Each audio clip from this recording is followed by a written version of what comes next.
Bonjour très chers compatriotes gabonais, en vos rangades et qualités respectives. Vous êtes à l'émission Pétrosphère, intervention chirurgicale, électorale et judiciaire, animée par le prince Adouma David Bakouma, la voix des sans-voix, la cristallisation des aspirations légitimes du peuple souverain, garant de toute légitimation du pouvoir. Principal de langue est rocher aujourd'hui d'observation du chef de l'État, son excellent Brice Côté Oligui Nguema, à l'endroit de l'action syndicale.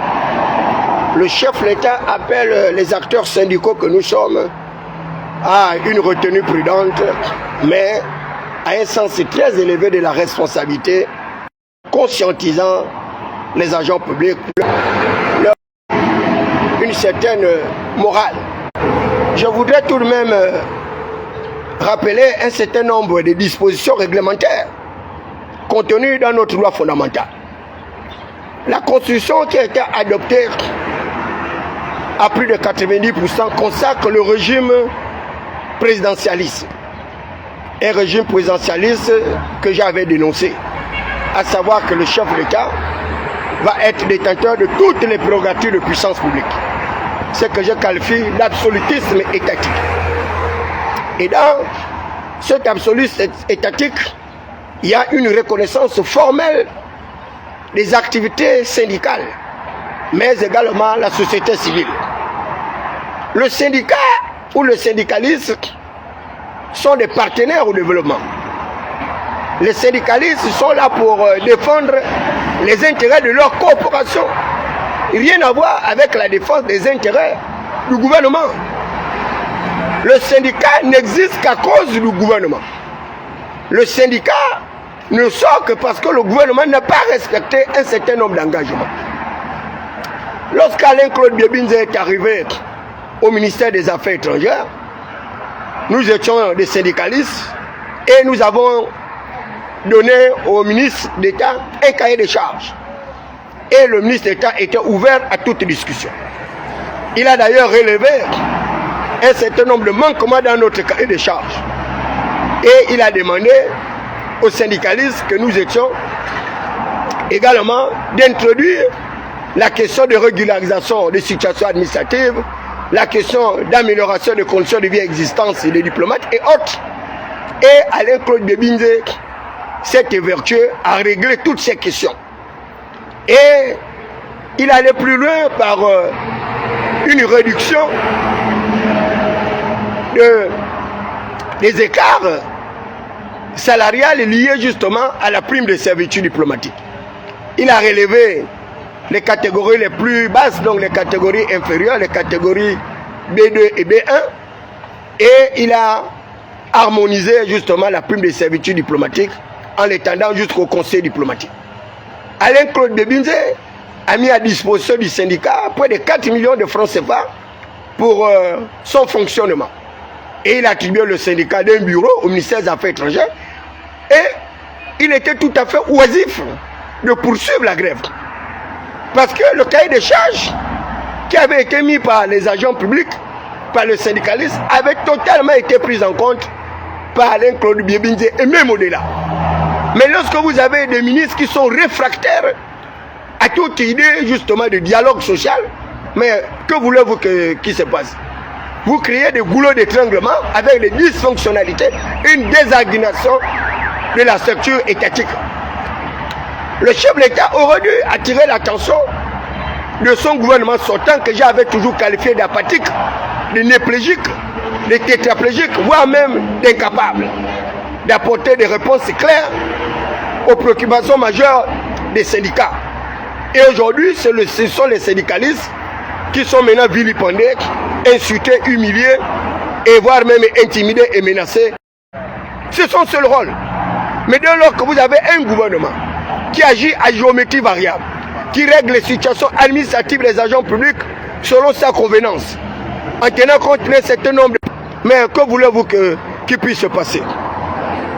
C'est levé un bon matin, saccageant tout, et les Gabonais se retrouvent à la belle étoile, sans avoir mis en place des mesures d'accompagnement de toutes ces personnes. Nous avons maintenant des sans-abri dans notre pays, alors qu'autrefois ces gens-là avaient tout de même et réceptacle habitable pour pouvoir se protéger de toutes les difficultés. Et ce sont ces mêmes membres de la structure gouvernementale qui ont donné des maisons à des activistes du palais qui n'avaient rien à voir avec la situation de déguerpis que nous sommes. Voilà un gouvernement qui favorise les inégalités sociales, les écarts de conditions de vie et des écarts salariales. Ce même gouvernement ne s'est pas empêché d'augmenter justement les émoluments des députés dans un contexte marqué sur une récession économique avec une détérioration justement des agrégats macroéconomiques. Comment le concevoir?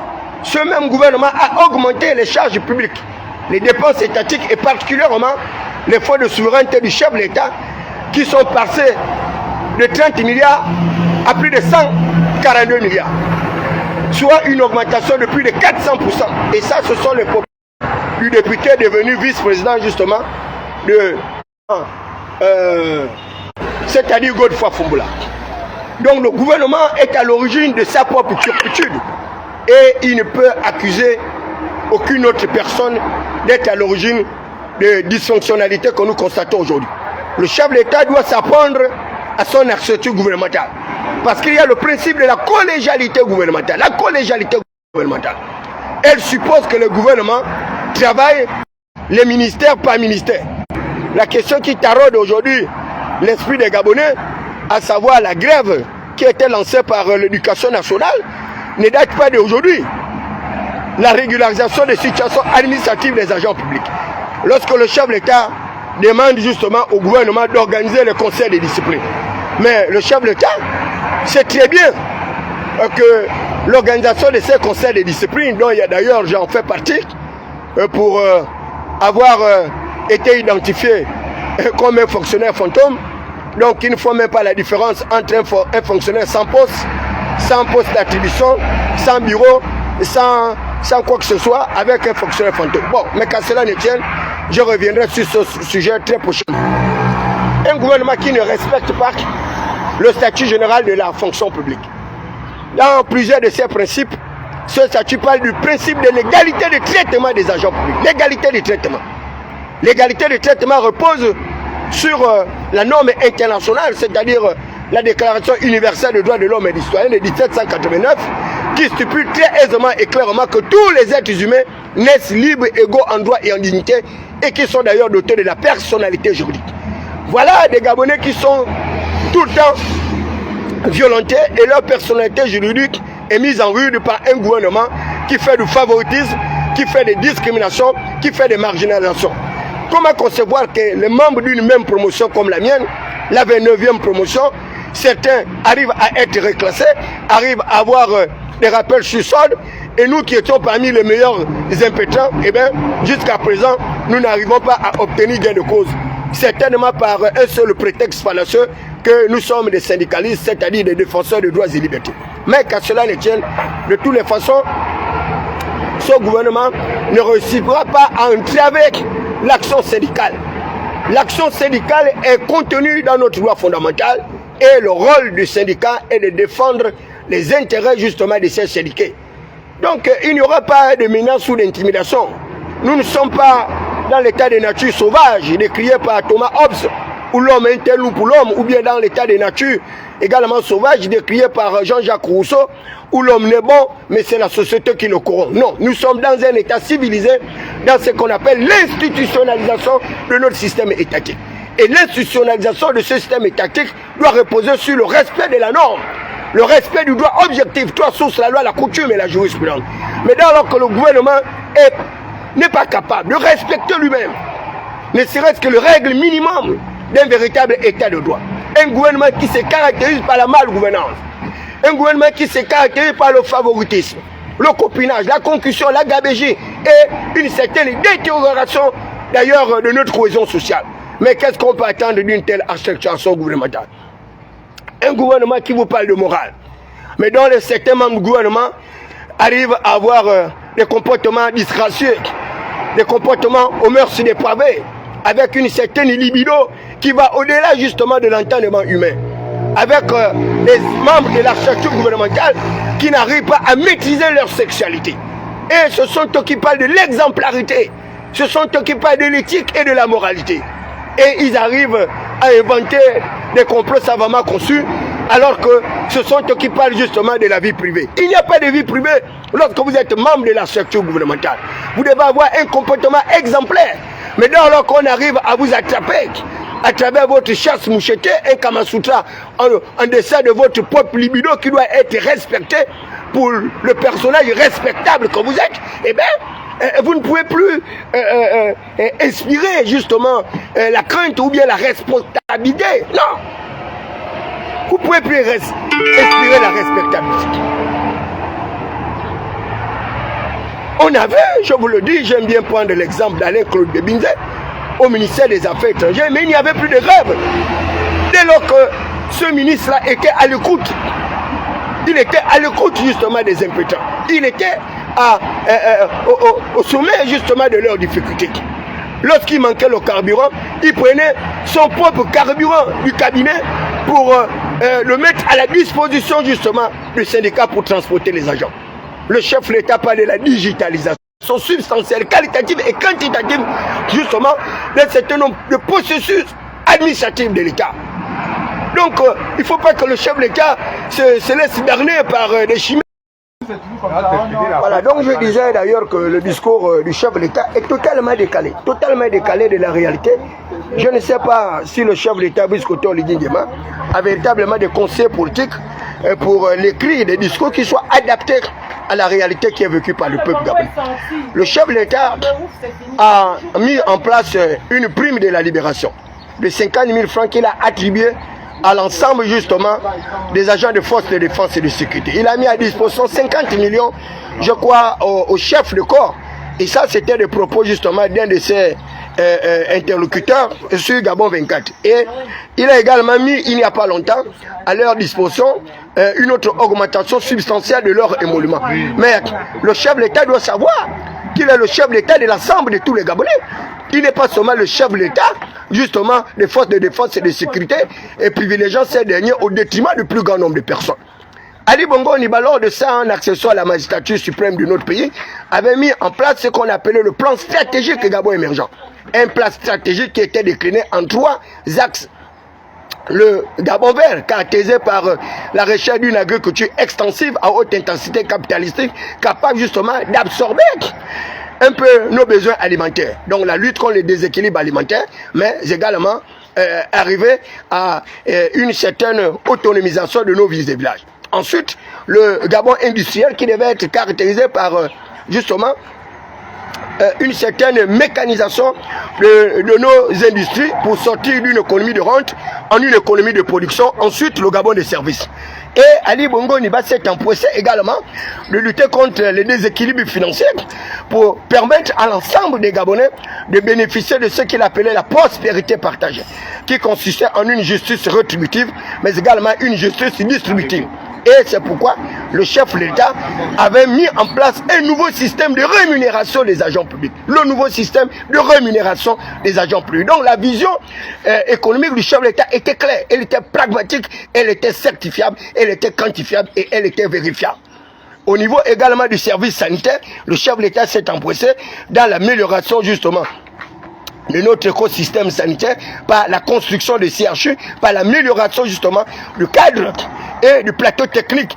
Or aujourd'hui, vous regardez bien ce qui se fait depuis l'avènement du CTRI au pouvoir, il y a comme une espèce d'improvisation dans tous les projets.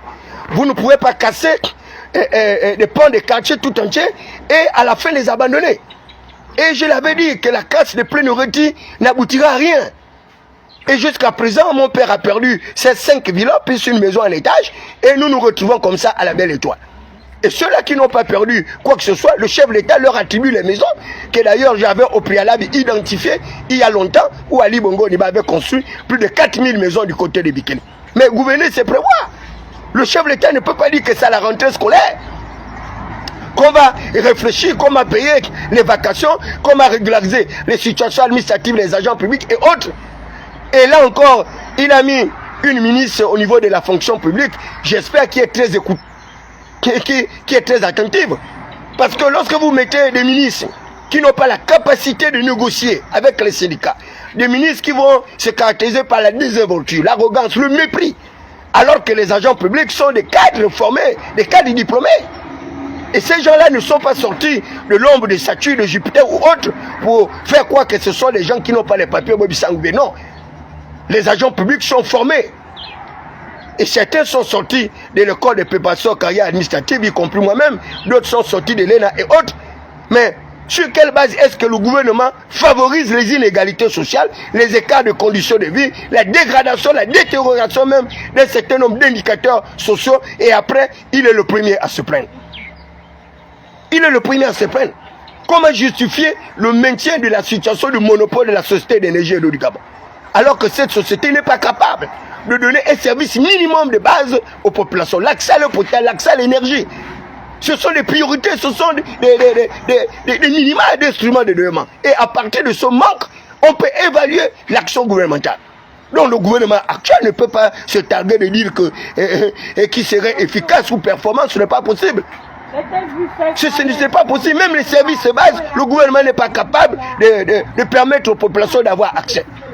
Alors sur quel élément, sur quel agrégat sociaux ou sur quel agrégat macroéconomique on peut certifier que ce gouvernement-là était à la mesure des attentes des populations et de la vision, soit du pragmatique du chef d'État, son excellence Brice Oligui Nguema. Un gouvernement qui n'est pas capable en 3 années d'organiser un championnat, mais qui réclame des victoires sur le plan continental. Ça n'a pas de chance. Comment un petit pays d'à peine 2 millions d'habitants, on n'est pas capable d'organiser un championnat de football. On n'est pas capable d'organiser un championnat de karaté, d'aïkido, de football, de boxe et autres, alors que nous avons appris au sein de toutes ces institutions. J'ai fait de la boxe au Boxing Club Ali Bongo Liba. J'ai joué au football au sein de l'USB. J'ai fait l'athlétisme à l'Oxu, le 1200 mètres. J'ai fait la natation, j'ai fait pratiquement toutes ces disciplines. Et toutes ces disciplines existaient justement du côté de chez nous dans le 3e arrondissement de la commune de Libreville. Et aujourd'hui, c'est un arrondissement pratiquement dépourvu de tout. Et vous avez bien vu toute la détérioration de notre stade mythique, le stade annexe, mais également le stade au municipal. Donc le gouvernement aujourd'hui ne peut pas se plaindre. Il est responsable, il est le premier responsable de sa propre turpitude, parce que le chef d'État s'est entouré de personnalités politiques que nous avons décriées hier. Nous les avons décriées par le passé et nous continuons à les décrier par le présent, parce que ces gens-là ne peuvent pas donner le meilleur d'eux. On a eu le temps d'apprécier leur malgouvernance, on a eu le temps d'apprécier leur éthique, leur moralité. Ces gens-là ne sont pas là pour servir les intérêts du peuple souverain. Parce que la gouvernance étatique, elle repose sur un certain nombre d'évaluations. Et une évaluation qui peut être certifiée. Regardez l'état de santé du peuple aujourd'hui. Avec tous ces malades mentaux, tous ces névrosés psychotiques qui se baladent tout le long de la rue, sans aucune assistance, sans aucun intérêt, justement, des pouvoirs publics. Donc l'état de santé même de ces malades est une preuve certifiable du manque d'intérêt, du manque d'empathie, du manque de sympathie de ce gouvernement-là à l'égard des tierces personnes. Regardez la situation de ceux-là qui sont victimes de tous les handicaps. Ceux-là qui ont des déficiences motrices et autres. 75 000 francs CFA par an. J'ai dit 75 000 ou 90 000 francs CFA par an. C'est quand même incroyable. Et pendant ce temps, ce même gouvernement augmente les émoluments des députés. L'intérêt était où d'augmenter les émoluments des députés alors qu'ils sont déjà payés grassement pour un travail qu'ils n'arrivent même pas à accomplir en toute liberté, dès lors qu'ils n'arrivent même pas à défendre les intérêts du peuple, mais ils sont là pour faire un Kounabélis et retrograde sans perspective de paix, de partage, de développement. Même les députés sont devenus les plus grands Kounabélis de tout le pays. Mais le rôle d'un député, c'est celui justement de soutenir son électorat, soutenir les populations de sa circonscription administrative et territoriale. Et vous l'avez bien remarqué. Pour ceux députés de l'Union démocratique, soit dit des bâtisseurs, que je qualifierais d'ailleurs de démolisseurs, non pas des bâtisseurs, on arrive justement à suspendre ce député au sein de sa formation politique parce qu'il aurait voté contre la ligne marginale du parti, ignorant qu'il y a également ce qu'on appelle la majorité et la minorité majoritaire. ce député qui est minoritaire dans sa formation politique, en réalité, il représente la majorité minoritaire. Et c'est lui qui constitue le bon sens, ou la raison qui est la chose au monde la mieux partagée, selon René Descartes. Comment est-ce qu'on peut spolier une population qui est déjà en extrême difficulté sociale, en augmentant une fois de plus les charges de cette population, en détériorant son pouvoir d'achat, son niveau de vie et même son espérance de vie, et s'attendre à des résultats probants? C'est tout de même inimaginable. Donc le chef de l'État, Brice Koto Oligui Nguema, doit s'adapter. Mais nous avons comme l'impression que nous avons un nouveau président. Brice Koto Oligui Nguema de la période post-transitionnelle ou bien de la période transitionnelle n'a rien à voir avec le Brice Koto Oligui Nguema qui a été élu à plus de 94%. Aujourd'hui, la volonté du peuple est pratiquement obstruée. Elle est remise en cause parce que quoi? Le chef de l'État fait du favoritisme. Il favorise un certain nombre d'individus, un certain nombre de personnes, et il arrive à une gouvernance clanique, une gouvernance ethno-régionaliste, une gouvernance provincialiste, alors qu'il est le père de la nation, donc il doit incarner une gouvernance communautaire. Une gouvernance communautaire. Donc tant que le chef de l'État n'a pas compris qu'il doit revenir à ses chers amours, il doit revenir justement à son lien d'affiliation, son lien d'affinité avec le peuple souverain, mais c'est une bataille perdue d'avance. Parce qu'on ne se bat pas contre le peuple c'est le souverain, c'est le légitimateur, c'est le légalisateur de toutes les prérogatives de puissance publique. Sans le peuple, mais le chef de l'État n'est rien. Et d'ailleurs, c'est ce peuple-là qui a légitimé son pseudo-coup de liberté qu'on a qualifié de révolution de palais en une légitimation populaire. Mais il ne peut pas rendre l'ascenseur à ce peuple-là et on commence à matraquer les gens, on fait des sans-abri, on enlève les gens du travail, on fait des conseils de discipline totalement aléatoires, sans respecter les règles minimum d'un véritable État institutionnel, sans respecter le minimum d'un certain nombre de conditionnalités. Et je vous le dis, n'attendez rien de ce gouvernement. C'est un gouvernement qui ne vous apportera rien. Je l'avais dit au départ que Barreau Chamblier n'avait pas toute la compétence, n'avait pas toute la rigueur macroéconomique pour pouvoir amener le pays vers une saine croissance économique par des investissements politiques. Parce que ces gens-là ne comprenaient rien du mécanisme d'une véritable régulation économique. La régulation économique passe par la lutte contre l'endettement excessif. Le désendettement devait être la priorité de l'architecture gouvernementale.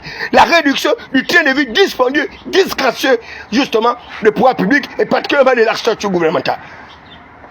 On voit bien le train de vie disgracieux, dispendieux de l'architecture gouvernementale. À quoi ça sert au chef de l'État d'acheter toutes ces VX à ces gouvernements, à tous ces membres du corps législatif et autres, et pendant ce temps, le peuple n'a pas l'accès à l'eau potable, n'a pas l'accès à l'énergie, n'a pas l'accès à l'éducation, un minimum de conditionnalité pour pouvoir élever une nation. Et le chef de l'État devient plaintif, au même titre que le peuple. Le chef de l'État devient pleurnicheur, au même titre que le peuple. C'est une situation inconcevable. Une situation incompréhensible. Pour la simple raison qu'il refuse justement de se débarrasser d'un certain nombre d'affinités. Mais à quoi ça va servir au chef de l'État de reproduire le même système qu'il a décrié hier? Les acteurs du plan stratégique Gabon émergent que vous avez défendu, qu'ils ont lamentablement échoué pour n'avoir pas respecté un certain nombre de leurs engagements. Et ce sont eux qui sont promus.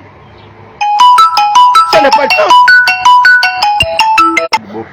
Voilà, vous voulez bien m'excuser, vous savez que mon direct est quand même attaqué, donc je vais suspendre momentanément ce direct, le temps de point de rafraîchissement, et je vous reviens tout à l'heure. Mais il faut que le chef de l'État, Brice Koto Oligui Nguema, le sache qu'il n'a pas affaire aux mêmes électeurs. Hein, nous ne sommes pas des déscolarisés, des analphabétisés, des laissés pour compte sociétaux, des marginaux, des exclus de la croissance économique. Nous sommes des agents publics instruits, diplômés, sortis des écoles de notre pays, et par conséquent, nous le disons, et moi, personnellement, le prince Adouma, je le dis, je l'affirme et le réaffirme que le gouvernement initié par Brice Koto Oligui Nguema, même celui-là qui vient d'être mis en place, n'apportera rien au peuple souverain.